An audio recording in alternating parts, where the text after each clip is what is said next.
Davlat oliy ta'lim muassasalarining tibbiyot yo'nalishida tahsil olayotgan 5-bosqich talabalari uchun ajoyib imkoniyat. Sizda bir vaqtning o'zida ham harbiy, ham shifokor bo'lish istagi bo'lsa, biz sizni O'zbekiston Respublikasi Harbiy xavfsizlik va mudofaa universitetining Harbiy tibbiyot institutiga o'qishga taklif etamiz. Mazkur oliy dargohda bakalavriat ta'lim yo'nalishida harbiy shifokor, harbiy tibbiyot ishi, davolash ishi fakultetlari mavjud. Qabul jarayonlari 4 bosqichda amalga oshiriladi. Bular kasbiy saralash, tibbiy ko'rik, jismoniy tayyorgarlik hamda tibbiy fundamental va klinik fanlardan test sinovlari.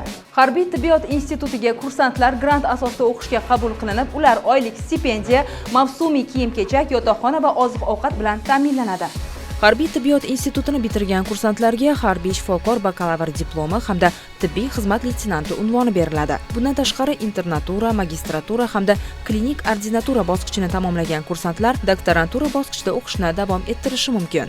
Harbiy tibbiyot institutining Mudofaa vazirligi Markaziy harbiy klinik gospitali bilan bir hududda joylashgani kursantlarga nazariy bilimlarni amaliyot bilan uyg'unlashtirgan holda gospitalning tajribali shifokorlari ishtirokidagi davolash va jarrohlik amaliyotlari bilan yanada mustahkamlash imkonini beradi. Shuningdek, institutda ilmiy tadqiqot markazi mavjud bo'lib, barcha kursant, internatura va magistratura tinglovchilari markaz bilan hamkorlikda ilmiy maqola, tezislar hamda startap loyihalar ilmiy grantlarda faol ishtirok etishlari mumkin. Mamlakatimizdagi tibbiyot oliygohlarida tahsil olayotgan talabalar, biz sizni O'zbekiston Respublikasi Harbiy xavfsizlik va mudofaa universitetining Harbiy tibbiyot institutida kutib qolamiz. Batafsil ma'lumotlarni 55 kodi bilan 506 02 65 raqami orqali olishingiz mumkin.